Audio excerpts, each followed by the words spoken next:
पण मागच्या जन्मी काही चांगली कर्म केली असतात बघा, त्यामुळं आपण ह्या जन्मामध्ये स्वामींच्या सेवेत येतो. आपल्या आयुष्यामध्ये अडचणी, संकटे, समस्या हे तर सर्वांच्या असतात, पण ह्यातून आपल्याला मार्ग दाखवणारे हे स्वामीच असतात बघा. आपण प्रत्येकजण स्वामी सेवेकरी आहोत आणि प्रत्येक जणांच्या देवघरामध्ये स्वामींचा फोटो, स्वामींची मूर्ती ही नक्कीच असते. आपण नियमितपणे सेवा, पूजासुद्धा घरामध्ये करत असतो बघा. पण काही वेळेला आपल्याकडनं सेवा, पूजा तर होताच, पण त्याचं फळ हे आपल्याला योग्य प्रकारे मिळत नाही. तर आजच्या व्हिडिओमार्फत मी तुम्हाला प्रत्येक गुरुवारी प्रत्येक स्वामी भक्तांना अशी एक सेवा करायची आहे बघा, की जी सेवा तुम्ही जर प्रत्येक गुरुवारी जर तुमच्या घरामध्ये केली ना, तर तुमच्या आयुष्यातील अडचणी, संकटे, समस्या हे नक्कीच दूर होतील बघा. आणि ह्या अडचणीतून, ह्या समस्येतून बाहेर पडण्यासाठी सुद्धा तुम्हाला मार्ग मिळेल. तर ही सेवा कोणती आहे, जी सेवा प्रत्येक स्वामी भक्ताच्या घरामध्ये प्रत्येक गुरुवारी संध्याकाळी 3:00 वेळेला आपल्याला करायची आहे. तर या सेवेविषयी संपूर्ण माहिती तुम्हाला आजच्या व्हिडिओमध्ये मिळेल. तर तुम्ही हा व्हिडिओ कुठेही स्किप न करता व्हिडिओ शेवटपर्यंत बघा. तुम्ही जर माझ्या चॅनलवर नवीन असाल तर चॅनल लाईक करा, शेअर करा आणि नक्की सबस्क्राईब करा. चला आता व्हिडिओला सुरुवात करूया. सर्व स्वामी सेवेकरांना श्री स्वामी समर्थ. तर तुमचं प्रियालयस या चॅनलमध्ये अगदी मनापासून स्वागत आहे. प्रत्येक मनुष्याच्या आयुष्यामध्ये संकटे, अडचणी, समस्या ह्या खूप असतात बघा. आणि आपण स्वामींचे सेवेकरी आहोत, स्वामी भक्त आहोत बघा. आणि स्वामींच्या सेवेत येणं इतकं सोपं नसतं. स्वामींच्या सेवेत आल्यानंतर स्वामी महाराज आपली परीक्षा बघत असतात आणि ह्या परीक्षेमध्ये जो भक्त उत्तीर्ण होतो तोच भक्त स्वामींचा खरा असतो बघा. नाहीतर स्वामींची सेवा करून अडचणी, संकट येणारे असे खूप स्वामी भक्त आहेत की अडचणी, संकटे, समस्या आल्यानंतर ती स्वामींची सेवा करायची सुद्धा सोडून देतात. आणि त्यांना सत्ता असं वाटतं की मी एवढी सेवा करतो तरीसुद्धा माझ्या आयुष्यात असं का. तर हीच एक स्वामींनी घेतलेली प्रत्येक भक्ताची परीक्षा असते. आणि ह्या परीक्षेत जो भक्त उत्तीर्ण होतो तोच स्वामींच्या सेवेत टिकून राहतो. आणि त्यानंतर स्वामी महाराज त्याच्या आयुष्यामध्ये अशा प्रकारे त्याची सूत्र हलवतात की त्याच्या आयुष्यामध्ये त्याला अशक्य वाटणाऱ्या गोष्टीसुद्धा हे स्वामी शक्य करून देतात. हे बघा, मी तुम्हाला जी ही सेवा सांगणार आहे ना आत्ताची, ती सेवा तुम्हाला 3:00 वेळेला सायंकाळच्या वेळेला घरामध्ये करायची आहे. आता तुम्हाला दररोज जर करणं शक्य असेल तर तुम्ही दररोज करू शकता, पण जास्त करून ना ही सेवा गुरुवारीच करायची आहे संध्याकाळच्या वेळेला. ही सेवा केल्यामुळं आपल्या घरातली नकारात्मकता बाहेर निघून जाते, आपल्या घरामध्ये सुख समृद्धी येते, आपल्या घरातील अडचणी, संकटे, प्रॉब्लेम, समस्या ह्यासुद्धा बाहेरच्या बाहेर निघून जातात बघा.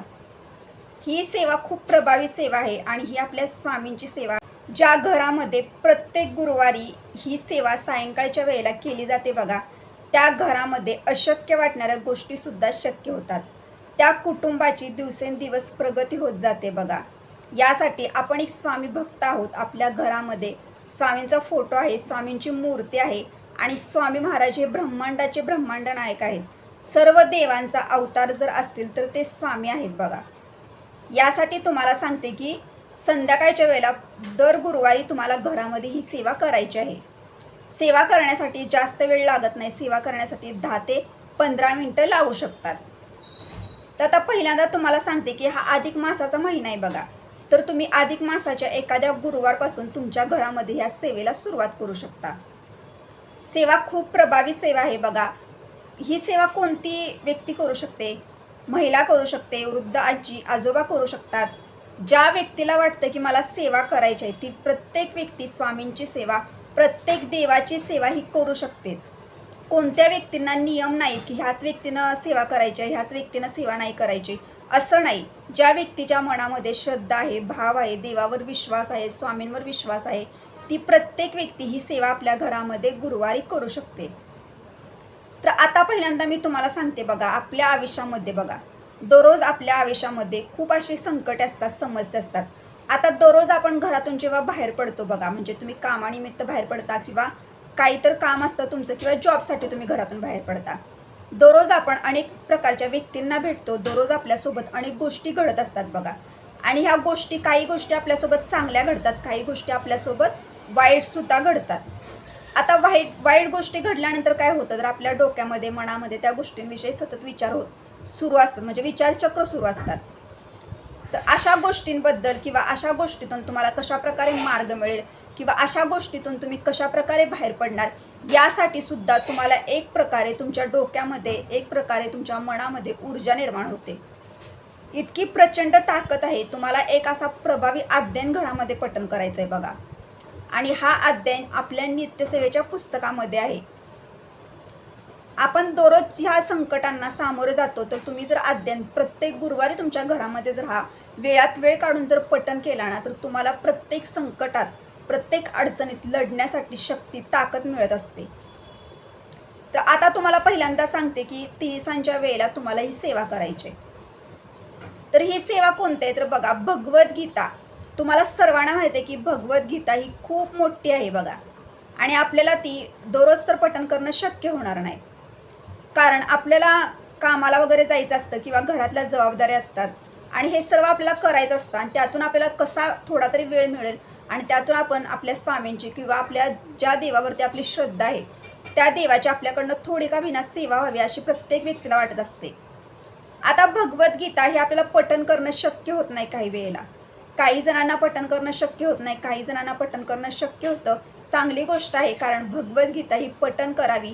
कारण भगवद्गीता ज्या घरामध्ये पठण केली जाते बघा, त्या घरामध्ये किती पण अडचणी असू देत, कितीही संकटे असू देत, कितीही काही असू देत, पण त्या घरामध्ये संकटातून, अडचणीतून त्या व्यक्तींना मार्ग हा मिळत असतोच. इतकी भगवद्गीतेमध्ये ताकद, शक्ती आहे. पहिल्यांदा काय करायचं ह्याविषयी तुम्हाला सांगते. आता गुरुवार म्हटल्यानंतर आपल्या स्वामींचा आहे. मी तुम्हाला प्रत्येक व्हिडिओमध्ये सांगते बघा, तुम्हाला इतर वेळेला अभिषेक करणं शक्य होत नाही, पण गुरुवारी स्वामींच्या मूर्तीवर तुमच्या घरामध्ये अभिषेक झाला पाहिजे. अभिषेक करायचा आहे गुरुवारी. सर्व देवांना अभिषेक करायचा. घरामध्ये पूजा वगैरे व्यवस्थित करून घ्यायची. स्वामींना सकाळी संध्याकाळी जेवणाचा नैवेद्य अर्पण करायचा आहे. ज्या काही आपल्या गुरुवारच्या सेवा आहेत बघा, म्हणजे नित्य सेवा आहे, किंवा तुम्ही अजून जर 11 माळी जप करणार आहात, ज्या पण जास्तीत जास्त ज्या तुम्हाला आठवड्याभरामध्ये सेवा करणं शक्य झालेलं नाही, त्या सेवा तुम्हाला गुरुवारी वेळात वेळ काढून सेवा करायच्या आहेत. सेवा खूप महत्त्वाच्या असतात आपल्या आयुष्यामध्ये बघा. स्वामींना आपल्याकडनं काही हवं नसतं, त्यांना फक्त सेवा हव्या असतात.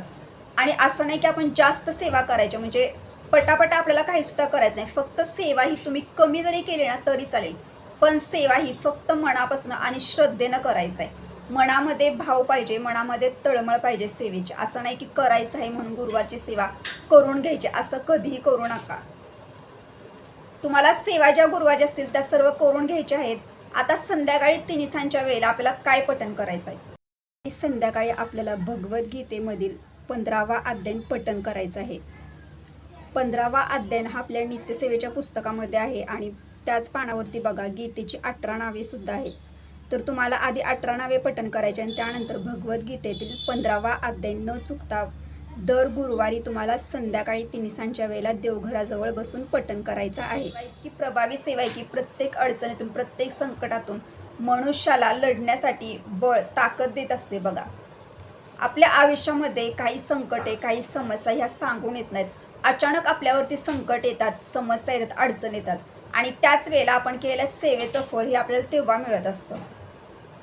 आयुष्यामध्ये संकटे, अडचणी येणं हे तर प्रत्येकाच्या आयुष्यामध्ये घडतच असतं. असं नाही की आपण सेवा केली म्हणजे अडचणी, संकटे, समस्या आपल्या येणारच नाही, तिथंच थांबणार आहेत, असं नाही. सेवा जरी तुम्ही केली ना तरी सुद्धा संकटे, अडचणी आपल्यावरती येणारच आहेत.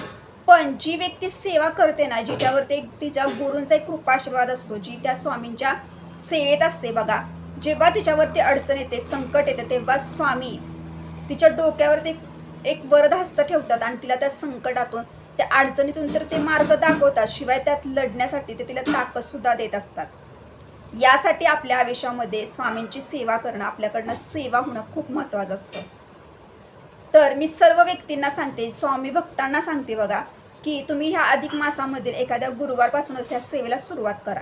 बघा, तुम्हाला 2-3 गुरुवारमध्येच अनुभव यायला लागतील. तुमच्या घरामध्ये पण एकाग्रह करायचं आणि जेवढ्या आवाजात शक्य होईल तेवढ्या आवाजात तुम्हाला हा अध्ययन घरामध्ये पठण करायचं आहे.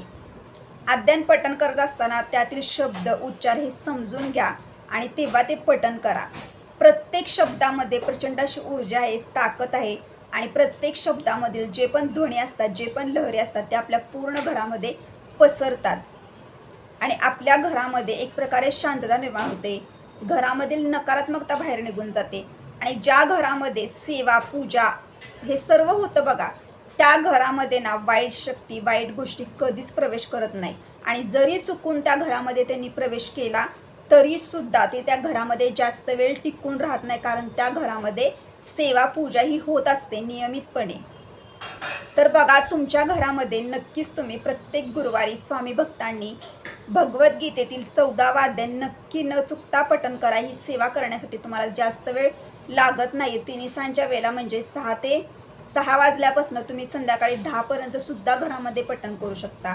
सायंकाळच्या वेळेला म्हणजे काही दादा असतील, काही महिला असतील की जे बाबा कामावरून उशिरानं घरी येतात आणि त्याच्यानंतर जरी घरी येऊन तुम्ही दिवा धुपारती स्वामींजवळ लावून जरी घरामध्ये अध्यान पठण केलं ना तरीसुद्धा चालेल. तर आजच्या व्हिडिओमार्फत मी तुम्हाला प्रत्येक स्वामी भक्तांना आपल्या घरामध्ये जेवढा तुम्ही मनापासून विश्वास घट्ट ठेवून स्वामींची सेवा पूजा आणि घरामध्ये अध्यान हा पठण करणार तेवढं तुम्हाला त्याचं फळ मिळणार, तेवढं तुम्हाला त्याचे अनुभव नक्कीच येत जाणार.